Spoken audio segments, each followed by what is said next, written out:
Muito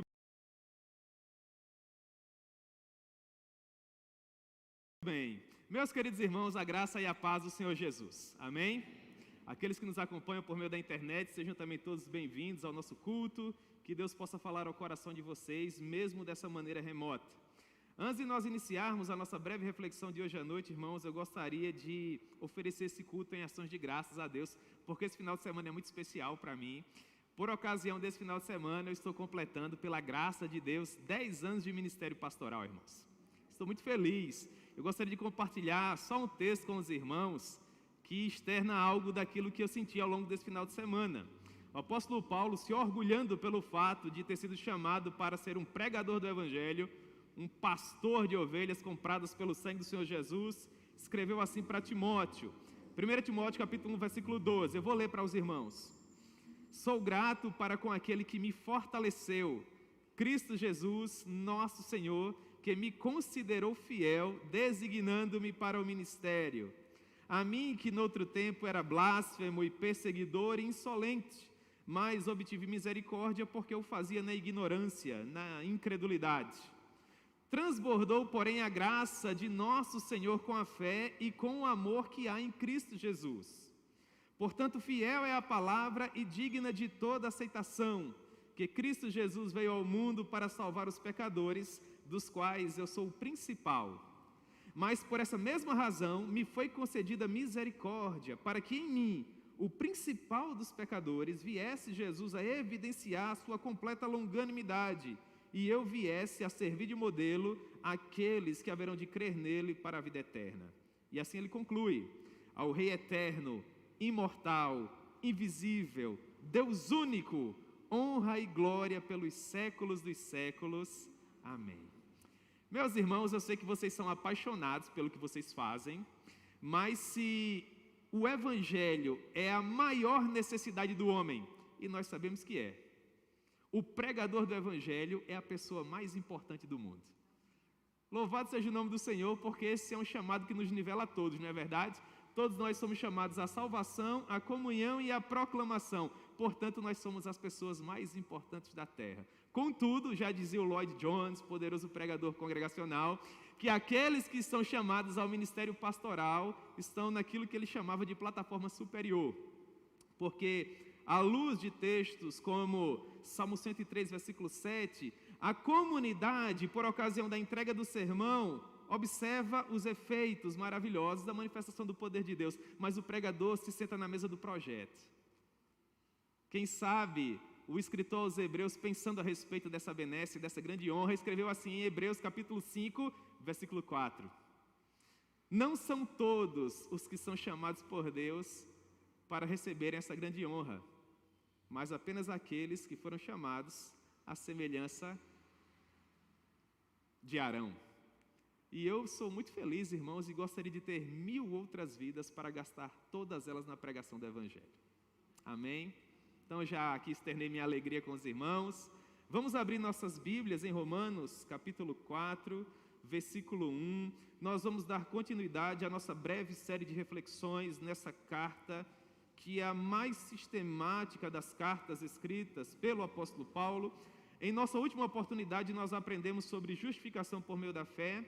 E para fazer uma introdução ao que nós vamos estudar hoje no capítulo 4, gostaria de fazer apenas 2 apontamentos com os irmãos. O primeiro deles se encontra no capítulo 3, versículo 21. Nós observamos que a lei dos mandamentos nunca possuiu o poder de nos salvar, porque o grande objetivo da lei dos mandamentos era provar que nós éramos pecadores. É por conta disso que no versículo 21 do capítulo 3, Paulo diz: mas agora sem lei, ou seja, sem o mérito da lei, sem a força do nosso braço, sem o poder do nosso intelecto, se manifestou a justiça de Deus, testemunhada pela lei e pelos profetas. Portanto, percebam, esse é um ponto importante para a nossa compreensão do capítulo 4. Por 2 vezes a palavra lei é mencionada no versículo 21. No primeiro momento, a palavra lei significa a lei dos mandamentos. As 2 tábuas que foram escritas pelo próprio dedo de Deus. A primeira tábua com aqueles mandamentos subjetivos, relacionamento do homem com Deus, e a segunda tábua com aqueles mandamentos objetivos, relacionamento do homem para com seu próximo.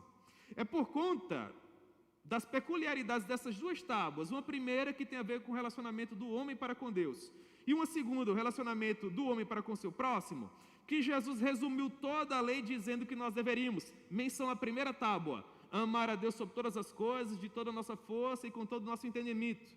E menção agora à segunda tábua: e amar ao nosso próximo como a nós mesmos. Fazendo isso, nós estaríamos cumprindo a lei, do Gênesis até Deuteronômio, e os profetas, Juízes até Malaquias.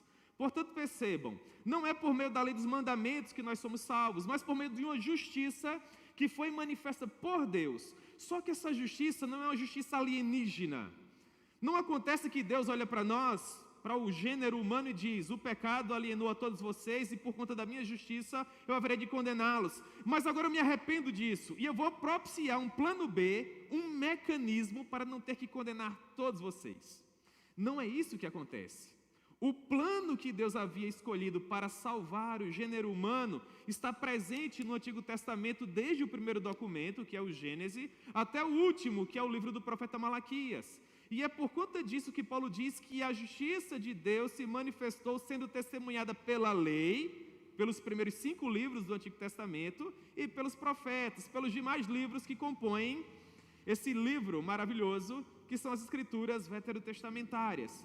Nós aprendemos sobre a doutrina da justificação pela fé, e para ficar claro que é com base em toda a progressão do Antigo Testamento, que agora nós depositamos a nossa fé na pessoa de Jesus, que é o objeto da nossa fé, que Paulo diz assim no versículo 31 do capítulo 3: anulamos, pois, a lei pela fé? E ele próprio responde: não, de maneira nenhuma, antes confirmamos a lei. Por que Paulo diz isso? Para que ficasse claro que, por ocasião da doutrina da justificação pela fé, o Antigo Testamento não é anulado. Até porque se fizeram necessário pelo menos 2 milênios para que nós viéssemos compreender o que de fato significa observar Jesus como o Cordeiro de Deus que retira o pecado do mundo. Se fez necessário toda aquela progressão, aqueles animais que eram sacrificados de uma maneira precária, sem terem o condão de nos perdoarem de maneira suficiente, de uma forma eficaz, até que finalmente, com toda essa visão panorâmica do Antigo Testamento, nós observamos a célebre afirmação de João Batista, que põe os olhos em Jesus e diz: este é o Cordeiro de Deus que retira o pecado do mundo. E é por conta da inteligência do Antigo Testamento que nós observamos: então o sacrifício dele de fato é suficiente, é eficaz, porque todo o sangue que fora derramado até então era um mero paliativo. De modo que, se depositarmos confiança em Jesus, na cruz ensanguentada dele, seguramente, irmãos, a ira de Deus haverá de ser afastada de nós, e nós passaremos a ter um relacionamento de pai para com seus filhos. Isso que nós temos experimentado nos dias atuais. Os judeus, pelo fato de estarem nessa transição do Antigo Testamento para o Novo Testamento, quando o Novo Testamento estava sendo escrito, seguramente teriam dúvidas a respeito de como amealhar tudo aquilo que foi ensinado no Antigo Testamento e essa nova doutrina do Novo Testamento. Portanto, o capítulo 4, ele serve justamente para retirar essas dúvidas, para provar para os nossos irmãos judeus que eles já estavam sendo salvos por meio da graça de Deus, mesmo no período do Antigo Testamento. E para deixar isso claro, o personagem que Paulo, de uma maneira magnífica, vai pensar lá do período patriarcal é justamente o pai da fé, o nosso patriarca Abraão. Porque havia uma mística dentro da cultura de Israel, da cultura dos judeus, que Abraão havia sido pensado por Deus lá do meio do paganismo, porque Abraão nunca tinha cometido pecado.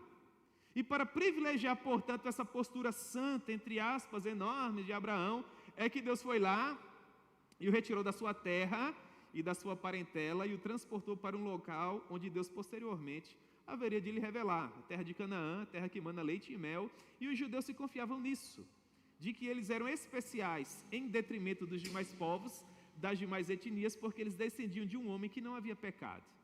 Então Paulo vai dizer que eles estavam equivocados, que Abraão era tão pecador assim como eu e como vocês que me ouvem hoje à noite, e que foi justamente por meio da graça que Abraão, sem fazer absolutamente nada para merecer, foi ali pensado por Deus. Deus poderia ter escolhido quem ele quisesse, ele escolheu Abraão. E por que ele fez isso? Por meio da graça, por meio do seu favor imerecido. E a partir de Abraão, ele suscitou essa multidão de pessoas que estarão na glória, tão numerosos quanto as estrelas que povoam as galáxias e os grãos de areia que perfazem as praias dos mares. E é isso que nós vamos aprender rapidamente no capítulo 4. Mas todos nós agora estamos no contexto. Amém, irmãos? Vocês compreenderam? Muito bem. Nós leremos inicialmente do verso 1 ao verso 8. Vamos aprender a doutrina da justificação com base no Antigo Testamento. Amém? Vamos lá? Versículo 1. Que, pois, diremos ter alcançado Abraão, nosso pai segundo a carne? Porque se Abraão foi justificado por obras, ele tem do que se gloriar, porém não diante de Deus, porque a Escritura assim afirma: Abraão acreditou em Deus, e isto lhe foi imputado para a justiça. Ora, ao que trabalha, o salário não é considerado como favor, e sim como dívida. Mas ao que não trabalha, porém crê naquele que justifica o ímpio, a sua fé lhe é atribuída como justiça. E é assim também que Davi declara ser bem-aventurado o homem a quem Deus atribui justiça, independentemente de obras. E ele faz uma citação do Saltério. Bem-aventurados aqueles cujas iniquidades são perdoadas e cujos pecados são cobertos. Bem-aventurado o homem a quem o Senhor jamais imputará pecado. Salmo 32, do verso 1 ao verso 2. Amém? Vamos orar, irmãos, no nome de Jesus. Senhor, nós amamos o Senhor profundamente e rogamos o Teu favor para que de uma maneira simples, de uma maneira objetiva, nós venhamos a compreender, sob a iluminação do Espírito Santo, o texto precioso que nós estamos analisando. No nome de Jesus. Amém. Muito bem, irmãos. Após analisar o pano de fundo da queda do homem, o pecado original, que foi justamente a doutrina que nós estivemos analisando do capítulo 1 até o capítulo 3 de Romanos, Paulo finalmente nos revelou, isso foi o assunto da nossa pregação passada, o antídoto para os efeitos danosos do pecado, que nos mata, que acaba conosco. Paulo diz, Romanos 3:28, concluímos, pois, que o homem é justificado pela fé, independentemente das obras da lei. E seguindo esse mesmo raciocínio, restou provado, à luz do capítulo 3, do verso 21 até o verso 31, que tanto o judeu como o gentio são salvos unicamente por meio da fé. E nós aprendemos isso porque previamente, nos capítulos 1 e 2, Paulo nos deixou claro que todos pecaram e destituídos estão da glória de Deus. Assim, conforme a nossa amada teologia bíblica do Novo Testamento, não existe nenhum outro meio pelo qual importa que os homens possam ser salvos, senão por meio da fé. Conforme o próprio Paulo nos explica no tema dessa carta que nós estamos estudando. Ele primeiro falou a respeito do tema e explicou o tema. Ele disse, visto que a justiça de Deus se revela do Evangelho de fé em fé, como está escrito, mas o justo viverá pela fé. Só que quem recebia esse documento não sabia qual seria de fato o objeto da fé. Então ele gasta 3 capítulos falando a respeito da doença e depois traz o remédio, que é o sangue vertido por Jesus na cruz do Calvário. E quando ele subentende que as pessoas compreenderam a doutrina de como o pecado nos adoece, de como Cristo nos cura, tão somente por meio da fé, sem que nós viéssemos a fazer nada para merecer ou para contribuir com a salvação, é que ele diz, concluímos, pois, que o homem é justificado por meio da fé. Irmãos, nós não podemos ter dúvidas quanto a essa doutrina, porque ela é quem vai nos levar para o céu. Não é possível que depois de tanto tempo estudando documentos preciosos como esse, se alguém vier a lhe perguntar por que é que você vai para o céu, que você venha responder que você é gente boa, que você promete e cumpre, compra e paga, que você é bom marido ou boa esposa, ou educa bem os seus filhos. Não, meu irmão! Você já nasce pecador. Quando a célula masculina se une à feminina no momento da anidação e ali surge o novo ser humano, ali nós temos um pecador. Inteligência do Salmo 51. Que Davi nos diz? Eu fui constituído em iniquidade e em pecado me concebeu a minha mãe. E para além desse pecado das obras que nós herdamos de Adão, da quebra do pacto federativo, nós aglutinamos sobre esse pecado todos os nossos próprios pecados. Porque todos os dias nós pecamos. Então nós precisamos de uma justiça que não venha de nós mesmos, mas que venha de Deus. E isso ficou claro, isso ficou provado. Portanto, agora, o próximo passo, dentro dessa dinâmica que o apóstolo Paulo propõe a esse documento, seria provar para os judeus que desde os idos do Antigo Testamento, a salvação sempre ocorreu por meio da fé, como eu falei para vocês. E não há nenhum outro personagem melhor para que Paulo viesse a escolher, senão Abraão, porque como vocês já sabem, os judeus acreditavam que Abraão não tinha cometido pecados, que ele havia sido salvo por seus próprios méritos. Ora, então para esclarecer a doutrina da justificação pela fé para os judeus, provando que ela possui origem lá no Antigo Testamento, nada melhor que nós começarmos pelo testemunho justamente do nosso pai da fé. E é por isso que Paulo diz assim no versículo 1: que pois diremos ter alcançado Abraão, nosso pai, segundo a carne? Porque se Abraão foi justificado por obras, ele tem do que se gloriar, porém não diante de Deus. Porque a Escritura diz expressamente que Abraão acreditou em Deus. Irmãos, nós não precisamos gastar tempo aqui com grego. A palavra acreditar significa depositar confiança, exercer fé. Abraão acreditou em Deus, e isto lhe foi imputado. Vocês são doutores nessa palavra, imputação. O que significa? Imputar a justiça significa olhar para alguém que ainda é pecador, que alguém que ainda está militando em erro, e dizer: eu perdoo você. Eu perdoo você por uma justiça que não provém de você, mas porque uma terceira pessoa depositou a sua dívida na minha conta. E agora o seu saldo se encontra positivo. Isso é imputar justiça. E é por isso que o Martinho Lutero dizia que nós éramos santos e pecadores ao mesmo tempo. Porque é o tempo em que somos pecadores. E o pastor tem pregado em 1 João, e 1 João prova que se nós dissermos que não temos pecado, nós somos mentirosos. E a verdade do Evangelho ainda não nos iluminou. É verdade, nós pecamos. Mas porque nós temos um relacionamento vívido e genuíno com Deus? Porque o mérito de Cristo na cruz do Calvário foi de uma maneira tão surpreendentemente suficiente e eficaz que pagou toda a dívida que nós tínhamos. Não apenas pelos pecados que nós anteriormente havíamos cometido, mas os pecados que nós estamos cometendo e até daqueles que um dia nós haveremos de cometer. Sacrifício perfeito e eficaz. Portanto, a justiça de Deus foi imputada a Abraão, assim como foi imputada a mim. Da forma como também foi imputada a você. Deus considerou Abraão justo. Deus o declarou justo. E a partir de então se iniciou um relacionamento. Os versos iniciais do capítulo 4, que nós estamos aqui estudando, funcionam como espécie de eco do capítulo 3, versículos 27 e 28. O capítulo 3, versículo 27 nos diz assim: onde é que fica o orgulho do homem, se ele não faz absolutamente nada para cooperar com a sua própria salvação? Ora, se o homem não faz nada para cooperar com a salvação, o orgulho do homem é de todo excluído. Por que lei das obras? Paulo era um escritor brilhante, se bem que ele estava sendo inspirado pelo Espírito Santo. Claro que não é pela lei das obras, se nós não fizemos ou não realizamos absolutamente nada. Então ele responde: não, pelo contrário, pela lei da fé. Concluímos, pois, que o homem é justificado pela fé, independentemente das obras da lei. Portanto, o velho apóstolo aos gentios nos ilustra de uma maneira muito clara que se nós cooperarmos com Deus de alguma forma, então nós temos motivo de nos orgulhar. Mas se nós não cooperamos, nós temos que, na verdade, engolir o nosso orgulho, dobrar os nossos joelhos e reconhecer que apenas Jesus é Senhor. Perceba, versículo 4, Paulo diz: ora, ao que trabalha, o salário não é considerado um favor. Se eu trabalho 30 dias e no final do mês o meu patrão deposita na minha conta a recompensa pelo produto do meu suor, ele não me faz um favor. Porque nesse contexto o salário é uma dívida. Eu trabalhei por isso.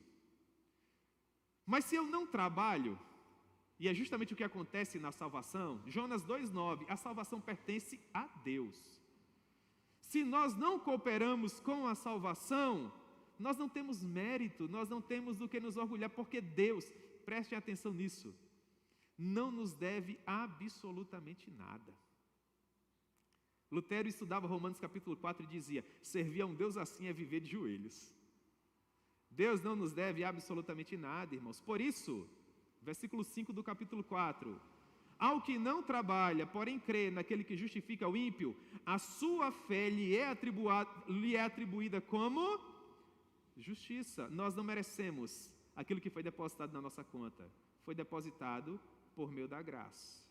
E isso é sensacional, porque não existe absolutamente nada sobre a face da terra que nós pudéssemos fazer para recebermos de Deus como recompensa o seu amor. Gaste 2 ou 3 segundos da sua vida preciosa procurando responder a seguinte indagação: o que é que você tem e que Deus não tenha? Imagine as portas do céu cerradas, fechadas, e Deus se encontra assentado sob seu alto e sublime trono, e de repente você chega às portas da Jerusalém celestial, e Deus pergunta a você: o que você tem a me oferecer para que eu abra a porta da minha casa e compartilhe a minha casa com você por toda a eternidade? O que você ofereceria, pecador? A sua casa bacana no bairro do Presidente Médici, ou seu carro do ano? Você acha que isso agradaria de uma maneira tamanha ao coração de Deus, de modo que Ele viesse abrir a porta da casa dele, para você morar com Ele por toda a eternidade, desfrutando da sua benesse, dessa glória indizível? Mas é óbvio que não. Nós estávamos completamente perdidos, irmãos. Só nos restava a certeza absoluta, inafastável, de que a santa e justa ira de Deus seria descarregada sobre nós. E é por isso que Davi exulta de uma maneira tão preciosa quando ele pensa sobre a benesse, a maravilha do perdão de Deus. A partir do versículo 6, ele diz assim: e é assim que também Davi declara ser mais que feliz o homem a quem Deus atribui, a quem Deus imputa, a quem Deus deposita justiça, independentemente das obras da lei. E ele faz uma citação do Saltério: bem-aventurados aqueles cujas iniquidades são perdoadas e cujos pecados são cobertos. Essa ideia de cobrir os pecados aponta para Romanos capítulo 3. Vocês são doutores na doutrina da propiciação. Vocês lembram, no versículo 25, a quem Deus propôs no seu sangue. O propiciatório era a tampa da Arca da Aliança. Vocês lembram dos 2 querubins com as asas voltadas um para o outro? Por baixo daquela tampa haviam as tábuas da lei que foram ali depositadas, o bordão de Arão e um pouco do maná. Portanto, no momento em que uma vez por ano, por ocasião da grande expiação, o sumo sacerdote derramava o sangue daquele cordeiro, daquele bode expiatório sobre o propiciatório, o símbolo é de que o sangue cobria a lei. Os irmãos conseguem ver isso?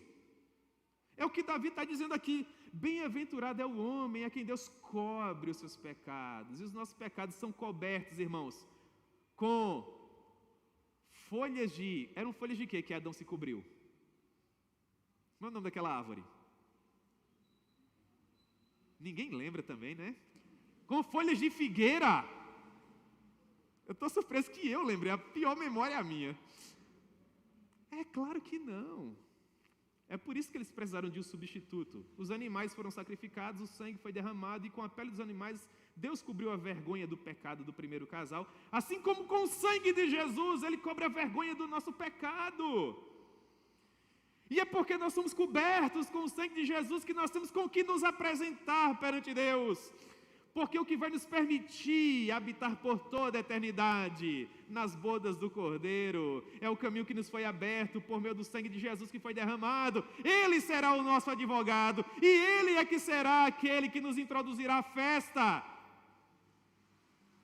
E por isso Davi exulta: bem-aventurado o homem a quem o Senhor jamais imputará pecado. Em resumo, se a sua dívida foi paga, e ela foi, Jesus pagou por você,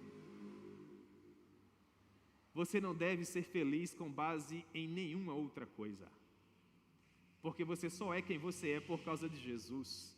Por isso Paulo, que foi o maior teólogo de todos os tempos, o homem que Deus usou para escrever 50% da nossa Bíblia do Novo Testamento, vai dizer assim: eu jamais haveria de me gloriar na minha fama, ou nas viagens missionárias, nas igrejas que plantei, nas pessoas que ajudei Deus a salvar por meio do poder do Espírito Santo. Absolutamente. Paulo diz: longe de mim esteja gloriar-me em qualquer outra coisa, senão na cruz do Senhor Jesus.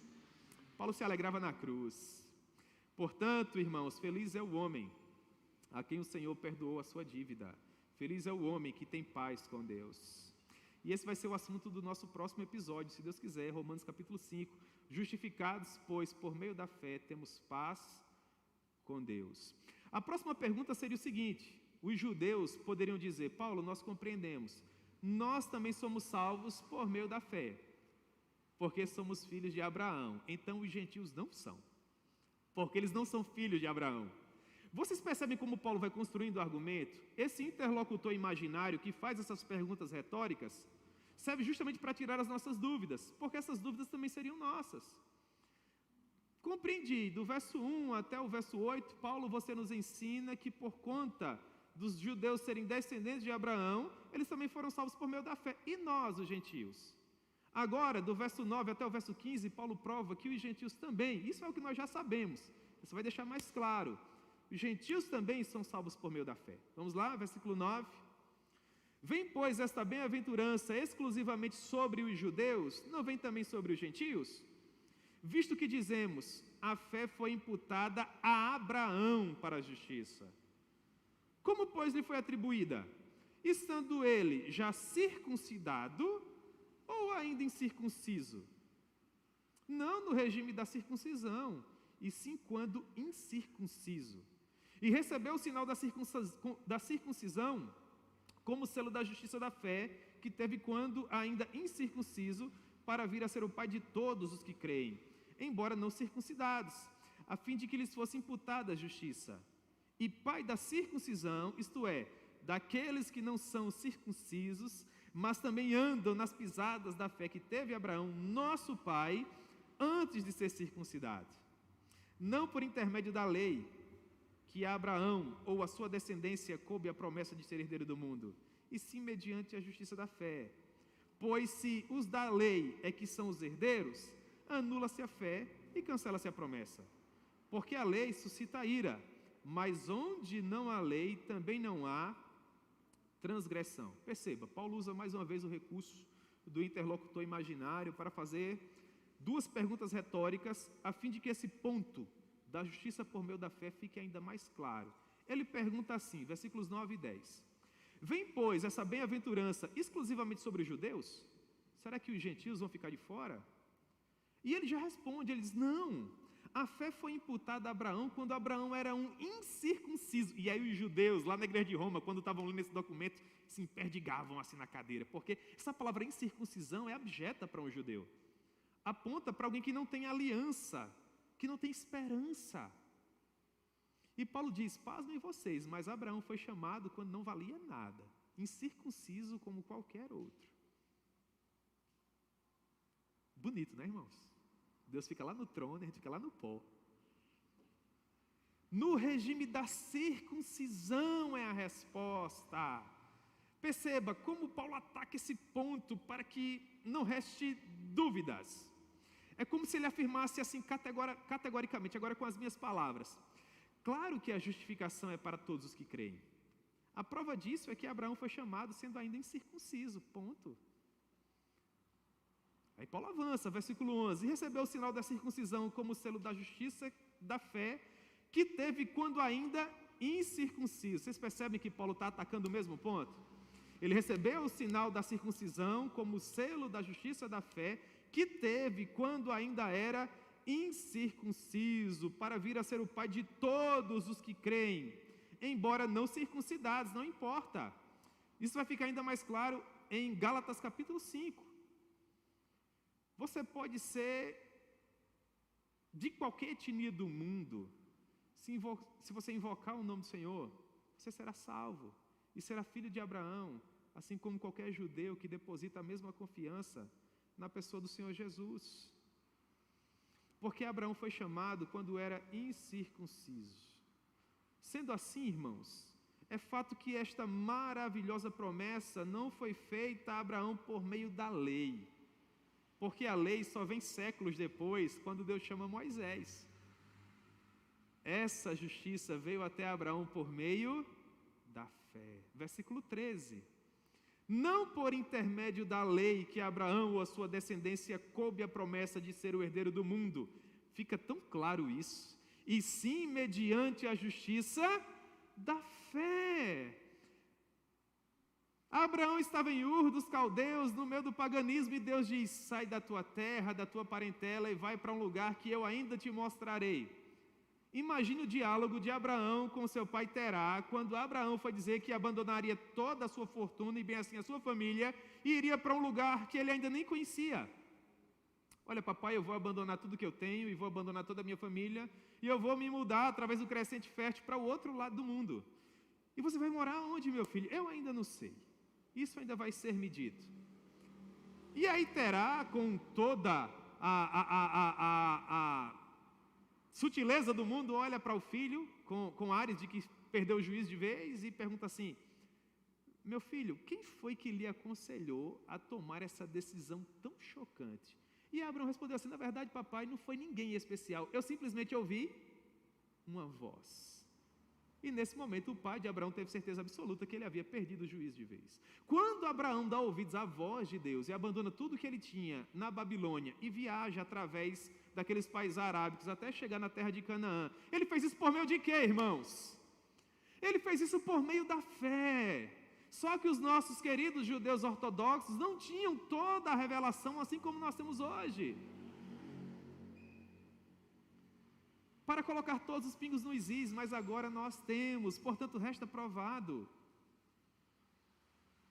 que se os da lei é que são os herdeiros, anula-se a promessa. E em último caso, ninguém vai ser salvo, porque por meio da lei ninguém vai se salvar. Então, meus queridos irmãos judeus, engulam seus orgulhos, porque no céu vai ter muito espaço para gentios também. Porque tanto vocês, que são filhos biológicos de Abraão, descendentes de sangue dele, como nós, que fomos espalhados por todo mundo por conta do pecado, todos somos filhos espirituais de Abraão e estaremos na glória pelo mérito do nosso Senhor Jesus Cristo. Entenderam, irmãos? Mas em último caso, para que serviu a lei? Só repetindo, vocês já sabem, a lei serviu para provar que nós somos o quê? Pecadores. Aquilo que foi preceituado na lei era tão elevado, mas tão elevado que, sabe quantas vezes nós cumpriríamos toda a lei?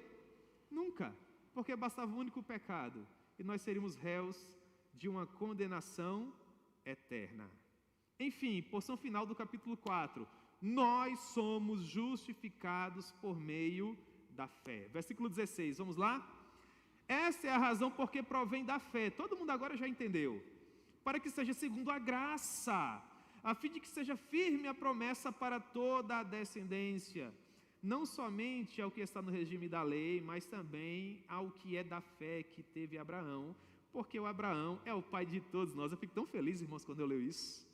Como está escrito: por pai de muitas nações te constituí, perante aquele no qual creu, o Deus que vivifica os mortos e chama à existência as coisas que não existem. Abraão, esperando contra a esperança, creu para vir a ser pai de muitas nações, segundo lhe fora dito: assim será a tua descendência. E sem enfraquecer na lei, e sem enfraquecer na fé, embora levasse em conta o seu próprio corpo amortecido, sendo já de 100 anos, e a idade avançada de Sara, não duvidou por incredulidade. Para ser incrédulo tem que ter fé da promessa de Deus, mas pela fé se fortaleceu, dando glória a Deus, estando plenamente convicto de que Ele era poderoso para cumprir o que prometera. Pelo que isso lhe foi imputado, essa palavra devia ser dourada na Bíblia, para a justiça. E não somente por causa dele, está escrito que lhe foi levado em conta, versículo 24, agora diz respeito a vocês, mas também por nossa causa, posto que a nós igualmente nos será, mais uma vez a palavra dourada, imputado, a saber, a nós que cremos naquele que ressuscitou dentre os mortos, a Jesus, nosso Senhor, o qual foi entregue por nossas transgressões. Entregue é para pagar o preço, para pagar a dívida, e ressuscitou por causa da nossa justificação. Muito bem, a terceira parte do capítulo 4 inicia justamente com a defesa da tese da justificação por meio da fé. Paulo continua escrevendo de uma maneira magnífica, mas nós levamos em consideração que ele estava sendo inspirado pelo Espírito Santo, né, irmãos? Então ele diz assim no versículo 16: essa é a razão, ou esse é o motivo pelo qual provém da fé. Por que tem que provir da fé? Ora, para que seja segundo a graça, para que seja um favor imerecido, para que Deus seja Deus e nós sejamos esses miseráveis que somos, para que toda a glória seja devida apenas a Ele. Vocês não merecem glória de maneira nenhuma, porque vocês não fizeram absolutamente nada. É por isso que tem que ser por meio da fé, para que seja segundo a graça, a fim de que seja firme a promessa para toda a descendência. Ora, dentro dessa ideia de toda a descendência, quem está contido? Judeus ou gentios? Aí Paulo diz, não somente aos judeus, leia-se, ao que está no regime da lei, mas também ao que é da fé que teve Abraão, leia-se, os gentios, os incircuncisos, porque Abraão foi chamado sendo um incircunciso, sendo um mero gentio, e é por isso que Paulo diz que Abraão é o pai de todos nós. Como está escrito, olha, a promessa não era para os judeus, a promessa era para toda a descendência, porque por pai de muitas nações te constituí, perante aquele no qual creu. Quem? Abraão acreditou em quem? Em Deus, que vivifica os mortos e chama à existência as coisas que não existem. Ora, nesses versos tão preciosos, Paulo demonstra claramente que o desejo de Deus sempre foi estender o sacrifício vicário de Cristo, o sacrifício substitutivo de Cristo, para todos os povos da terra. É por isso que Abraão é o pai de todos. E mais uma vez, Paulo reitera que isso só foi possível por meio da fé. Versículo 18, Abraão, esperando contra a esperança, creu, depositou fé, para vir a ser pai de muitas nações, segundo lhe fora dito, assim será a tua descendência. Agora, quando essa promessa foi feita a Abraão, Abraão tinha quantos anos, irmãos? 100, com 100 anos, convenhamos, ninguém consegue aqui mais ser papai. Mas Abraão acreditou que Deus tinha poder suficiente para cumprir a promessa, mesmo ele tendo 100 anos e Sara tendo lá a casa dos 90 anos. E sem enfraquecer essa palavra é preciosa, sem enfraquecer na fé, acreditou que Deus era fiel para cumprir.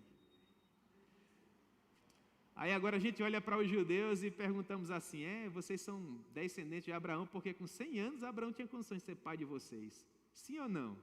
Eles têm que baixar a cabeça e dizer, não, foi sobrenatural, foi um milagre, assim como a nossa salvação também é sobrenatural, não vem de nós, vem de Deus, irmãos. O Espírito Santo é brilhante, não é? Fica imaginando Paulo escrevendo isso daqui, é precioso demais, é muito bonito. Portanto, esteja você plenamente convicto que você faz parte da família de Deus, porque pela fé você é filho dele, em nome de Jesus, em nome de Jesus. Ora, é com base nisso, nesta fé preciosa, que o Senhor nos diz que nós não temos o direito de depositarmos a nossa confiança em qualquer coisa genérica. Pelo contrário, o Senhor nos convida a exercermos uma fé específica, uma fé que salva. A nossa fé tem que ser especificamente depositada em quem, irmãos? Em Jesus. Em Jesus. Por quê? Versículo 23. Porque não foi somente para Abraão que essa promessa maravilhosa foi escrita, mas foi escrito também, versículo 24, por nossa causa. Para que você olhasse para essa história maravilhosa e percebesse que isso também diz respeito à sua vida. E assim como Abraão não precisou de qualquer outro sinal exterior, bastou a voz de Deus para que ele tivesse a sua vida transformada, nos dias atuais nós não precisamos de nenhuma outra coisa, irmãos. Não precisa que um anjo venha até nós e nos diga que é verdade, nós não precisamos que hajam raios e trovões, e que o púlpito como o Monte Sinai pegue fogo, e fumo e fumaça suba aqui. Não, irmãos, já dizia Lutero, Senhor, a tua palavra é suficiente. Se a palavra nos diz que é dessa maneira, irmãos, então é dessa maneira. De modo que desta forma, essa justiça também nos é imputada. A saber, versículo 24, a porção final. A nós, que cremos naquele que ressuscitou dentre os mortos, a saber, Jesus Cristo, o nosso Senhor. O nosso Senhor. E aí Paulo encerra no versículo 25, que é uma síntese desses 4 capítulos iniciais, impressionante. E ele diz assim: o qual foi entregue por nossas transgressões. Vocês lembram da introdução de Romanos 3:21?